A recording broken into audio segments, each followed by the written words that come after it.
აკაკი ჩარგეიშვილი განვაგრძობთ გამოშვებას, ეხლა რამდენჯერმე ვახსენეთ მაგალითად სამართლებრივი კომპონენტი და დღეს ძალიან დიდი დოზით გვაქვს დღევანდელ გადაცემაში წარმოდგენილი ლეგალური სერვისები.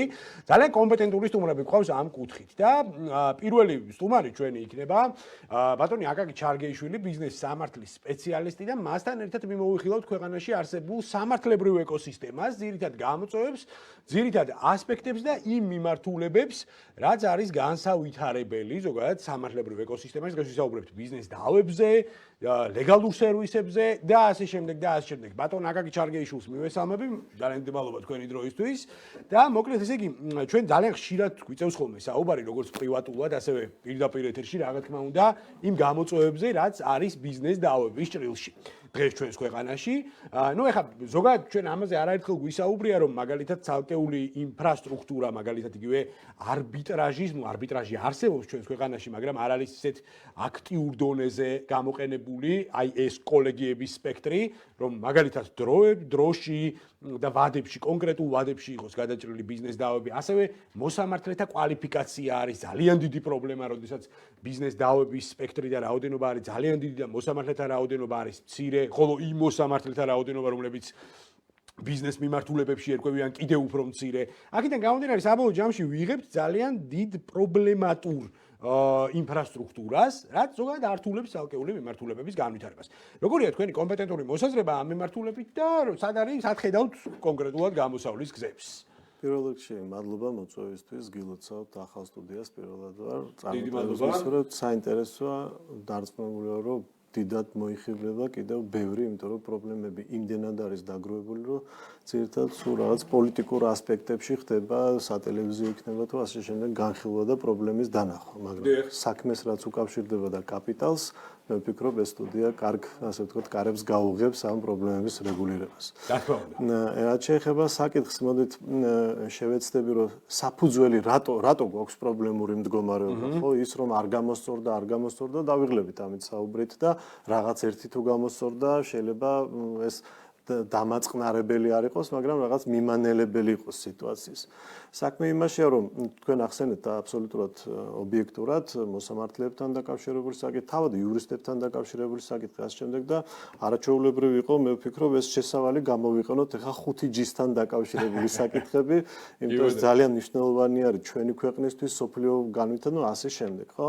შესაბამისად, იმედი მაქვს, რომ ჩვენთან ეს ესე პროგრესულად წავა და დაეთყობა ჩვენი ქვეყნის ეკონომიკას. ამიტომ რა არის ეხა მნიშვნელოვანი, რატო ვაკეთებ ამ აქცენტს ამაზე, იმიტომ რომ ჩვენ მიჩვეული ვიყავით, რომ ზოგადად ეკონომიკური დავები და მსოფლიოც ესეთი იყო მე-19 საუკუნე, მე-20 საუკუნე, თავისუფალი კაპიტალი და ასე შემდეგ და კონკურენტუნარიანობა და კონკურენცია ერთადერთი შეზღუდვადი იყო მონოპოლიური ნაწილი და როცა თქვა სხვადასხვა კომპანია, ანუ გვინდოდა თუ არ გვინდა ბიზნესებს შორის ურთიერთობების მარეგულირებელი ან გადამწყვეტი იყო დავების არბიტრაჟი თუ ასე შემდეგ. ეხლა 21 საუკუნე რეალურად ხასიათდება იმით და ამის არაერთი გვაქვს უკვე წინამძღვარი, სოფლიოში ბევრი გადანაწილება ხდება, სამწუხარო დღეს ძალიან ცუდი გადანაწილებების წინაშე დგას სოფლიო, საქართველო, კავკასია რეგიონი ერთიანობაში და ჩვენ უფრო მეტად ვხედავთ, რომ წინა პლანზე მოდის არა აი პირდაპირ თავისუფალი ბაზრის პრინციპთან დაკავშირებული ურთიერთობები, არამედ ეს თავისუფალი ბაზა როგორც სამყარო არსებობს და წინა პლანზე გვინდა ჩვენ თუ არ გვინდა უფრო მეტი რეგულირება მოდის. კი ბატონო, ნუ ფაქტია, მოცემულობა. ეს ხორბალი იქნება, იმიტომ რომ ქვეყნების ეკონომიკური, დოქტრინალური უსაფრთხოების კონცეფციები უფრო მნიშვნელოვანი არის, იმიტომ რომ სახელმწიფოები თავიანთ საზოგადოებრივ, ასე ვთქვათ, მოთხოვნილებებზე რა თქმა უნდა ზრუნავენ და ამიტომ თავისუფალი ეკონომიკის წილი რომ შენარჩუნებული იყოს, უფრო მეტად ფიქრობენ, როგორ შეიძლება ამის დარეგულირება, ანუ შესაძლებლობა მივცეთ კერძოს, მაგრამ რეგულირება გარკვეული და ეს წინა პლანზე და ანუ დღევანდელ უკვე 21 საუკუნის, ასე ვთქვათ, ეკონომიკა უფრო მეტი რეგულირებებისკენ, რო გვინდა თუ არ გვინდა, ფაქტია, ეროვნული ბანკი, ბიტკოინი შემოვიდა თუ არა, თუ კრიპტოვალუტა შემოვიდა თუ ასე შემდეგ, პირდაპირ დავიწყო საუბარი იმაზე, რეგულირდება, არ რეგულირდება, სახელმწიფო მიიღეს არ, ნუ ასე შემდეგ, ხო? ამიტომ ეს ძალიან მნიშვნელოვანი ნაწილი. ეხლა ეს რატო გავაკეთე ეს შესავალი? ის რომ ეს რეგულირებები შემოდის წინა პერიოდისთვის, თქვათ, აი გასული პერიოდებისთვის ეს უფრო მეტად იყო კერძო სამართლებრივი ურთიერთობა, ხო? მაგრამ დღეს მშენებლობა გვინდა დავიწყოთ. 5G-სთან დაკავშირებული საკითხები იქნება, ხორბალთან დაკავშირებული, იმიტომ რომ ჩვენ ავგრძალეთ მაგალითად, ეხა წინა კვირას მივიღეთ, ხო, გადაწყვეტილება ამ ექსპორტის შეზღუდვასთან. ასე ანუ უკვე გვინდა არ გვინდა ბიზნესს უწევს მარეგულირებელ ურთიერთობებში, ანუ ინსტრუმენტებთან დავა. ანუ ეს უკვე კერძო სამართლებრივი ურთიერთობებიდან ტენდენციურად უკვე მიემართება საჯარო სივრცეში, ხო? ანუ ადმინისტრაციულ სივრცეში, შესაბამისად საგადასახადო საკითხები. იმიტომ რომ თუ არის კომპანია, რომელიც არის ლიცენზიის მატარებელი, მომპოვებელი, წყლის რესურსს იყენებს, თქვათ, მადნეულის სხვადასხვა. მას უკვე უწევს ადმინისტრაციულ. ადმინისტრაცია, ანუ იმიტომ რომ ეს კერძო დავი მხოლოდ საარბიტრაჟო საკითხს მივანდოთ, ხო? ამ შემთხვევაში უკვე რეგულირების ნაწილში გადავედი. ამიტომ ეხა პილარი უკვე ანუ ჩვენ ამდენად უნდა დავეწიოთ ამის თქმა მინდა, ანუ ჩვენ იურისტები ზოგადად ამ შემთხვევაში ამდენად უნდა დავეწიოთ ეკონომიკურ გამოწვევებს, ხო? და ჩვენ რომ ამაზე მსჯელობთ, დღეს სასამართლო პანელიც არსებობს, რომელიც რეალურად ის ინსტრუმენტია, როდესაც ეს დავები უნდა გადაწყვეტადი იყოს. ამიტომ სერიოზული საფუძვლით არის გადასახალისებელი რეალურად ის გამოწვევა, რაც მსოფლიო ეკონომიკას და ჩვენ ქვეყანას ახლა გვინდა არ გვინდა სხვა გვაქვს, აერი გვაქვს, ტრანსპორტის მიმოსვლა, ასე შემდეგ და ეს ჩვენი ეკონომიკის დიდი ღირებულებაა და დიდი კაპიტალია თავისთავად ცხადია. აქედან გამომდინარე ეს გამოწვევები რამდენად თანაბარზომიერად არის სასამართლოში განათლებულობის თვალსაზრისით. აი ძალიან ესე ვთქვათ ფუნდამენტურ პრობლემას მიადექით, რომელზეც ფაქტიურად ქართულ სატელევიზიო სივრცეში არასდროს არავის არ უსაუბრია. სამწუხაროდ და მაგიტომაც გვაქვს მე გარკვეული ჩავარდნა ცალკეული მიმართულებებით და მე მივცემ ჩემ თავს უფლებას რომ დავაფიქსირო ჩემ პირადი მოსაზრება იმასთან დაკავშირებით რომ ქვეყანაში არასდროს აი 2014 წელს დავიწყეთ ევროპასთან ასოცირების მთელი რიგი ნაბიჯების განმარტება. ის ერთია რა თქმა უნდა და არავის ფისკალურ ეფექტზე საუბარი არ მაქვს ამ შემთხვევაში ფისკალური კიდე ცალკე სასაუბრო თემაა. ლეგალური სერვისების კუთხით არავის რეგულირების ეფექტი ქვეყანაში არ დაუთვლია. აბსოლუტურად არავის არ დაუთვლია და ის წნეხი რაც თუნდაც ელემენტარულად ერთ რეგულაციას შეიძლებოდა გამოეწვია მთელი რიგი ინდუსტრიების წინაშე, ანუ ეს არავის რეალურად შესწავლილი არ აქვს. და სამწუხაროდ დღეს აი ამაზეც მინდა რომ თქვენი მოსაზრება მოვისმინო. აი დღეს ჩვენ საუბრობთ დავებზე, ხო? ნუ საუბრობთ რა თქმა უნდა კერძო დავებზე, საუბრობთ ადმინისტრაციულ დავებზე. სამწუხაროდ დღეს მთავრობამ აირჩია მხოლოდ და მხოლოდ გზა იმ მიმართულებით, რომ მეწარმეთა შესახებ კანონში ჩვენ ჩავდეთ ახალი ნორმატივები, რომელმაც იმთავითვე უნდა მოახდინოს ვითომ ბიზნეს დავების შემცირება. კი ბატონო, мотиваცია მესმის მოყვებით და თქვენ მხარეს ვარ, მაგრამ საბოლოო ჯამში ესეც გვაქვს დათვლილი, განა რა დონეზე შეამცირებს მეწარმეთა ახალი კანონი ბიზნეს დავების, ესე ვთქვათ, კლასიფიკაციას და მერე უკვე რაოდენობას. ანუ საბოლოო ჯამში ჩვენ ის რომ მათემატიკა და თვლა არ გვიყვარს ეს ვიცით, ეს უკვე აღიარებული ფაქტია, მაგრამ აი საბოლოო ჯამში მაინც ატხედავთ გამოსავალს. მინდა გითხრათ, რომ ის ჩვენ რასაც პირველ რიგში ყველაზე მნიშვნელოვანი რაც მე წლების განმავლობაში მიწევდა ლექციებს ვკითხულობდი და ყოველთვის ამას ვამბობდი, რომ ერთი არის რა გამოწვევები გვაქვს და მეორე რა შეგვიძლია ვიცოდეთ. ანუ ჩვენ თავად ეს იურიდიული ტერმინები თქვენ ახსენებთ ხშირად ბიზნეს სამართალი და ეს აბსოლუტურად მიღებული და ყველასთვის გასაგები არის ერთის მხრივ. მაგრამ მეორეს მხრივ ამაში რომ ჩავყვეთ, ჩვენ გვაქვს ქართულ იურისპრუდენციაში, მოდით ასე დავარქვათ, რომ ჩვენ მხარეს, ანუ პროფესიონალებს მხარეს იურიდიული ტერმინოლოგიის თვალსაზრისით ძალიან დიდი შიმშილი. ანუ ძალიან ბევრ საკითხზე ჩვენ არ ვიცით კონკრეტული მისი განმარტება. ჩვენ საუბრობთ ბიზნეს სამართალზე, სახელმწიფო იქნება, კერძო იქნება, კოლეგები, სხვა ვინ არ იქნება, მაგრამ რა დგას ბიზნეს სამართლის უკან?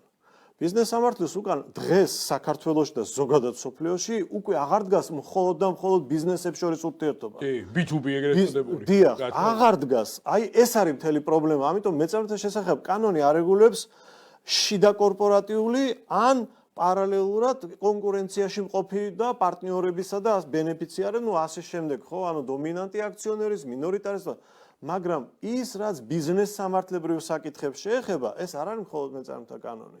ეს არის ადმინისტრაციული ურთიერთობები, ეს არის სისხლის ამ რაც არ უნდა გაგვიკვირდეს.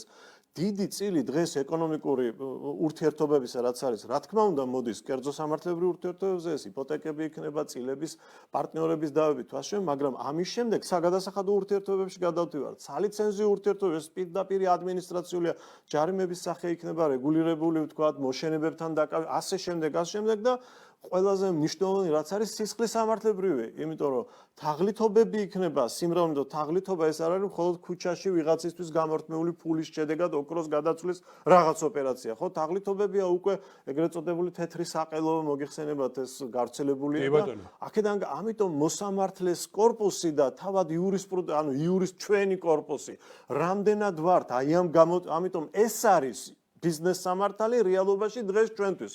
თქვენ რომ რაიმე საკითხი დაგჭირდეთ, მიდიხართ იურისტთან, რომელსაც აუცილებლად ლიცენზირებულს ყველას აქვს სისხლის სამართლებრივი ლიცენზია, აქვს სამოქალაქო სამართლებრივი ლიცენზია, აქვს ადმინისტრაციული სამართლებრივი. თუმცა როდესაც რეგულირებაა საჭირო, აი ერთი ჩვეულებრივი საკითხი ავიღოთ, პარტნიორები ედავებიან ერთმანეთს პირობითად და საკითხი დგას იმაზე, რომ ამდენი მოგება უნდა წაიღო, არ წაიღო და ეს ყველაფერი არის მათ შორის დავა, ამავდროულად არის საგადასახადო საკითხები, რომელიც მან უნდა დაარეგულიროს, საგადასახადო და კომპანია თუ ლიცენზირებულის ქვეშ არის, უკვე პირდაპირ გადავდივარ, თუ აქ რაიმე საკითხი იყო, მაშინ დირექტორისთვის პასუხისმგებლობა, სისხლის სამართლებრივი ანუ მთელი ბუკეტი გვაქვს, ამიტომ ბიზნეს სამართალი არ არის მხოლოდ და მხოლოდ კომპანიების და კომპანიების შორის ურთიერთობის სამართალი. ჩვენ დღეს ამას როდესაც ვამბობთ, ბიზნეს სამართალი სამივე არის. ეს არის საკონსტიტუციო საკითხები, იმიტომ რომ ბევრი საკითხია, მოგეხსენებათ, თავად უამრავ კოდექსში ხშირად დაობენ ხოლმე ბიზნესები, რომ რამდენად გადასახადებთან მიმართება საპენსიო შემოვიდა, ასე შემდეგ და არის და საკონსტიტუციაში მიდის, ხო, ეს განხილვები და გადაწყვეტილებები გვესმის. ეს არის სისხლის სამართლებრივი ვიღაცას რაღაც ფინანსური, აი თუნდაც ჩვენი წარსული სამწუხარო პრაქტიკა დაზარალებულები, რომლებიც 2300-ზე მეტი ადამიანი დაზარალებული დარჩა. რა ურთიერთობა იყო? ერთის მხრივ იყო კომპანია, მეწარმე კომპანია, შპს იყო, ესე ეგრეთ წოდებული თუ ზუსტად ნახოს საფინანსო კომპანია საქართველოს, ეს უნდა ყოფილიყო თუ არა რეგულირებული ეროვნული ბანკის მხრიდან და მისი დაგვიანებული მექანიზმები, რომელიც მე ამ ადამიანს პლუს ის ადამიანები, ვინც პასუხისგებაში მიეცნენ, ანუ ყველაფერი გვაქვს, სამოქალაქო დავები დღესაც გრძელდება იმ ურთიერთობებში, ადმინისტრაციული საკითხები იყო, რომელიც სამართლებრივად სასამართლოში უნდა გადაწყვეტილიყო და სისხლის სამართლებრივი, რომელიც ადამიანის პასუხისგებლად მიეცა. მე რჩება შთაბეჭდილება ბატონო აკაკი, აი ხა თქვენ ახსენეთ ეროვნული ბანკი ერთ კომპონენტში, ხო? აი დღეს სამწუხაროდ იდენტიფიცირებულიც არ არის. გასაგებია ეს მრავალი წლის წინ იყო იგივე საფინანსო კომპანია საქართველოს кейსი, მაგრამ დღეს ჩვენ გარანტია არ გვაქვს, რომ დღესაც ღმერთმა დაგვიფაროს და ანალოგიური სიტუაცია მოხდეს, რეალურად პასუხისმგებლობების ველი იქნება ზუსტად გადანაწილებული, იმიტომ რომ ეროვნული ბანკი მეუბნება, რომ მე არა ვარ პასუხისმგებელი ცალკეულ მიმართულებებზე, სხვა რეგულატორი ანალოგიური პათოსით გამოდის, კიდევ სხვა რეგულატორი, ბევრი ყავს ასეთი დღეს ბაზარზე, ხო? ანუ კიდევ სხვა პათოსით გამოდის და ასე შემდეგ და ასე შემდეგ. ანუ პასუხისმგებლობების აღება არავის არ უნდა საბოლოო ჯამში და ჩვენ მივდივართ მე უკვე გარკვეული პრობლემების. ანუ ამას წინებზე გქონდა სხვათა შორის кейსი, აი მევახშეობასთან დაკავშირებით, ჩვენი ერთ-ერთი პარტნიორი აკეთებს რუბრიკას მევახშეობისგან დაზარალებულ ბენეფიციარებთან დაკავშირებით. ეროვნული ბანკის პასაჟი არის ის, რომ ის არ არის პასუხისმგებელი ამ მიმართულებით, არ არის მისი რეგულირების სფერო. აბა ვისი რეგულირების სფეროა, ხო? საფინანსო, ესე ვთქვათ, საკრედიტო მიმართულება, ვისი რეგულირების სფერო უნდა იყოს თუ არა ეროვნული ბანკის. ნუ კონკრეტულად ეხა ეროვნულ ბანკზე რო არ კონცენტრირდეთ, აი ეს პასუხისმგებლობების არიდება, ანუ რამდენად ამძაფრებს ზოგადად პრობლემას. აი აბსოლუტურად მოგყვებით, რაღაც მიხარია, რომ ვსჯელობთ ისეთ რომ თითქოს მე გავწვდიდეთ აქედან, არ ვიცი, ეთყობა ეს გამოძახილი არის და აუცილებელია ამაზე ვისაუბროთ. პატარა შესავალს გავაკეთებ, რომ ძალიან არ გავხარჯო დრო და შესაბამისად მოუბრუნდები. ანუ რა დაგვემართა რეალურად ჩვენ, ხო?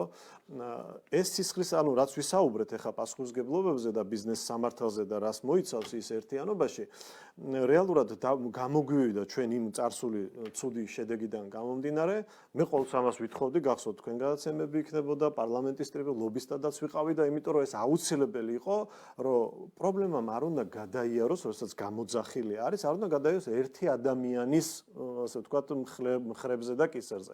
პრობლემა არის სისტემური. ანუ ის რაც დაემართა ძველ პერიოდში და რაც ახლა ისევ დგას დღის წესრიგში და გვაღელვებს, ეს არის რომ სისტემამ საფინანსო ქართულმა სახელმწიფო საფინანსო სისტემამ პასუხი არ აგო.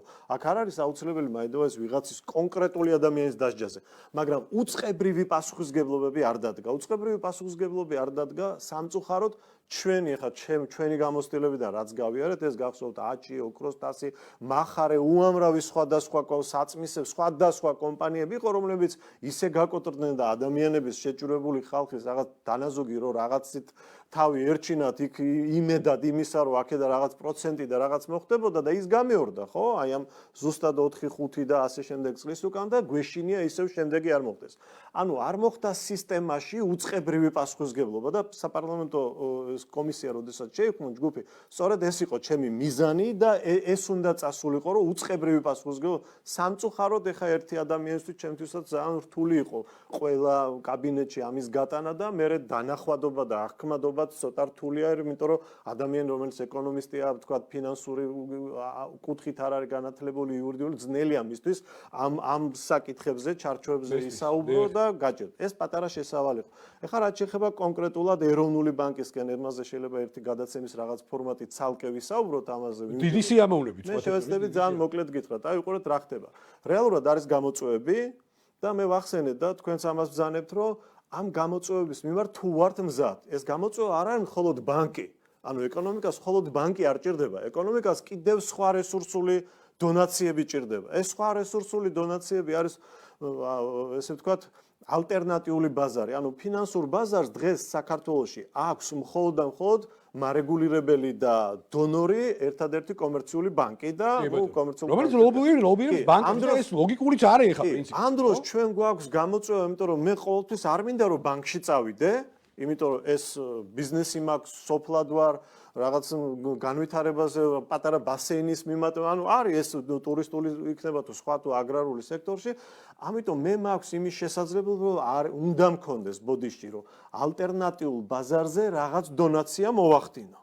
შესაბამისად, აი ეს ალტერნატიული ბაზრის დონაცია რო არ გვაქვს, სამწუხაროდ აი ამიტომ არის რომ, იმიტომ ეს არ ეხება პირდაპირ ეროვნულ ბანკს, მაგრამ ეს ეხება სახელმწიფო ფინანსურ სისტემას, რომელმაც ალტერნატივის შესაძლებლობა შექმნას. აი დღეს ყველაზე ცუდი, აი რაზე ძალიან მწუხვარ, იმიტომ რომ ეს ჩემი მომავალია, თქვენი მომავალია, ამ სტუდიაში მყოფი ადამიანების მომავალია და ჩვენი მაყურებლების მომავალია, დავიწყეთ საპენსიო რეფორმა.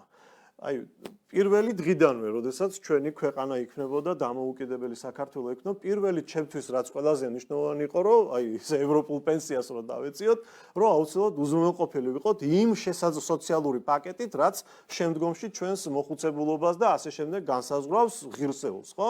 ამიტომ აუცილებელი იყო საპენსიო, იქ სხვადასხვა პილარები აქვს საპენსიო სქემას და როდესაც შემოვიდა საპენსიო სქემა, რა თქმა უნდა, ყველას გვიხარია. მეც მიხარია, მაგრამ ჩემი წუხილი იყო და ამაზე სხვა შორის 1-2 სტატია და ესეთ კრიტიკა მქონდა, მაგრამ მაინც გაცნობილი ვარ სხვა რაღაც წილად ხო, რაღაც წილად გავჩუმდი, რომ არ მინდოდა რომ თლიან რეფორმას რაღაც ეს მომხდარიყო რაღაც ხარვეზე. თუმცა დღეს რას ვხედავთ? გაჩნდა სტატიები ეკონომიკურ ჟურნალებში, მასმედიაში, ასე შემდეგ ინფორმაციებში, რომ რეალობა მიდის იქეთკენ, რომ შეიძლება წაგებაზე დაამთავროს წელი ეს უკვე წინა ხო ესე სხვათა შორის აი ბატონო აკაკი ხა თქვენ ახსენეთ წეღა და მე მგონი მართლა ერთ ენაზე ვსაუბრობ იმიტომ რომ მაგ თემასთან დაკავშირებითაც ანუ არსებობს კონკრეტული ხედვა თქვენ ახსენეთ აი ბანკების რეგლამენტი ხო და სამართლებრივად სამწუხაროდ დღეს რომ საქართველოს საბანკო ეკონომიკაა ამას ახალს არაფერს არ ვამბობ ეს ფაქტია ეს მოცემულობაა ხო ნუ ეხლა ღმერთმა გაზარდოს კიდე ლიკვიდობა ხო საბანკო სექტორში იმიტომ რომ ძლიერი საბანკო სექტორი ძლიერი ქვეყნის ეკონომიკის საწინდარია მაგრამ აუცილებელია ალტერნატიული ფინანსური რესურსების განვითარება და აი ხა მაგალითისთვის აი საკანონმდებლო ჩარჩოსაც თუ შევხედავთ ხო აი წინა ხელისუფლების დროს მაგალითად ყველაფერი გაკეთდა იმისთვის რომ დივერსიფიკაცია საფინანსო სექტორის არ მომხდარიყო საპენსიო რეფორმა ბრძანეთ ხო? საპენსიო რეფორმაში ვინ შევლენ ისევე ბორცში ხო? ანუ სად განთავსდება ეს თანხები? ისევ და ისევ კომერციულ საბანკო სექტორში, იმიტომ რომ კაპიტალის ბაზარია. სრულად განთავსებულია, სრულად. რა თქმა უნდა, იმიტომ რომ კაპიტალის ბაზარი არა აქვს ქვეყანას. ვინ აფერხებს კაპიტალის ბაზრის განვითარებას? საბანკო სექტორი, საბოლოო. და რატო? ობიექტურად რატო? ობიექტურად, იმიტომ რომ მე რომ რაღაცას ვაკეთებ, მინდა ყველაზე ძლიერი ვიყო და არ მინდა რომ ვიღაც ჩემს გვერდით ჩემზე ძლიერი. ეს ხო ობიექტო, ანუ კომერციულ ბანკებს ამაში პასუხი არ მოეთხოვება. რა თქმა უნდა, იმიტომ რომ ეს მათი კომერციული ინტერესი. მოეთხოვება პასუხი მას, ვინც ამას ხელს უწყობს. ხელს უწყობს ან უმოქმედობა, ან რაიმე ინტერესი. ინტერესს ეხა კომერციული ბანკების აი მე ყოველთვის უმოქმედობა ვიძახდი ერთ-ერთი ჩვენი წინა პრემიერი დავასახელებ სახელმწიფო მამუკა ბახტაძე როდესაც გამოვიდა ლოზუნგით რომ სამართლიანი თამაშის წესები დაუწესოთ კომერციულ ბანკებს სამართლიანი თამაშის წესები ბევრმა აღიქვა სხვათა შორის და მისი მხრიდანაც არ იყო ეს კარგად განმარტებული რას გულისხმობდა რეალურად ბატონი მამუკა სამართლიანი თამაშის წესები შეზღუდვების გზით სიარული კი არ არის ალტერნატივების განვითარება შესაძლებლობები რა თქმა უნდა თორე ბანკი როცა ხარ ეხლა რა თქმა უნდა თან ეხლა ვიცით ორივე კარგად ბანკირის ფსიქოლოგია ბანკის ფსიქოლოგია და რა თქმა უნდა ეს კომერციული ძლიერი კომერციული მექანიზმია რომელიც რა თქმა უნდა თავის ინტერესებს გაატარებს და აბსოლუტურად ჩანასახშივე ჩაკლავს ყველანაირ ალტერნატივას ბერკლი და დოიჩე ბანკი აკეთებს ამას და რა თქმა უნდა რატო არის გამორიცხული რომ ჩვენთანაც ვინმე ეს გააკეთოს ამიტომ არის აუცილებელი ეს არ არის მხოლოდ ეროვნული ბანკის პრობლემა და რაღაც ეს არის ფინანსური კომიტეტი, არის ეკონომიკური პოლიტიკის დამდგენი უწყებები, საჯარო უწყებები, სახელმწიფო უწყებები, არის სხვადასხვა დარგთაშორისი კომისიები ასე შემდეგ და ეხლა ძალიან მარტივად რო წავ თუ კი სადმე ვიღაცას აღმოჩნდა რომ რაღაც წიაღისეული გვაქვს, რაღაც კარგი მომენტები გვაქვს, საიდანაც შეგვიძლია რაღაც სარგებელი მივიღოთ, კომპანია გავხსნა და არ მაქვს ფული. არ მინდა პირდაპირ გავიქცე ბანკში, მინდა მეზობელს დაუძახო, ვიღაცას უნდა შეიძლება ეს აქცია შეიძინოს იქ, ნათესავს, სხვას, ანუ მე კერძო ვიღაცას რომელსაც თქვა რაღაც პატარა კაპიტალი მაქვს მოგროვებული ჩემი ბიზნესიდან, შემიძლია ჩავდო, ხო?